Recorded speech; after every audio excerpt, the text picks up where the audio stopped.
I've adopted a new phrase when people ask me about how I'm doing in reference to my bladder cancer, and I tell them that I am living with bladder cancer.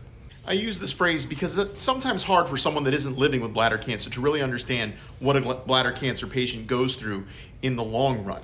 About a month ago, I found this post in a Facebook forum that I follow for other bladder cancer warriors and their caregivers. And in this one, the patient says that I asked my nurse about the protocol for BCG treatments as I have seen many different schedules. Here is mine. And so this assumes that everything goes well at each treatment and each scope.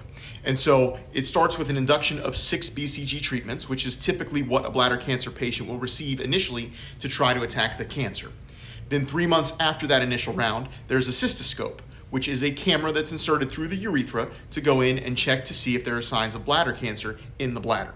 That initial cystoscope is followed up with a maintenance round of 3 BCG treatments. Then 3 months later, there's another cystoscope. Then that is followed up with a second round of maintenance BCG treatments, 3 treatments, and 3 months later, another cystoscope.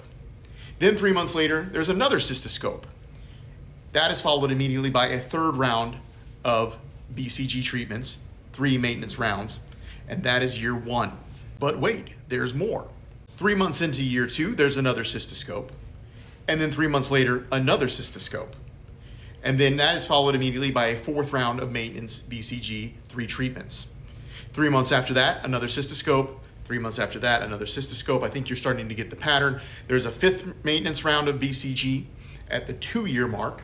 Then 3-month cystoscope, 3-month cystoscope, a 6th round of maintenance BCG, then a 3-month cystoscope, a 3-month cystoscope, and then a 7th round of maintenance BCG at the 36-month mark. This is 3 years after you begin your cancer treatment. At this point, this patient's protocol goes to yearly maintenance rounds at year 4, 5, 6.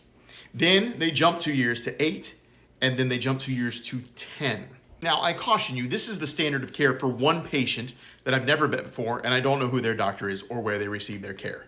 I've asked my own doctors through the portal if they have something similar that they could outline for me, and they told me no. They said that every patient's care schedule and standard of care is dependent upon their reaction to the BCG and what they find on the subsequent cystoscopes. Now, as for me, I am reaching the year 1 point, so I am coming up on my 3rd cystoscope actually at the end of this month, and so we will see where we go. Thus far, I'm very blessed to have received 2 cystoscopes where they have seen no evidence of disease.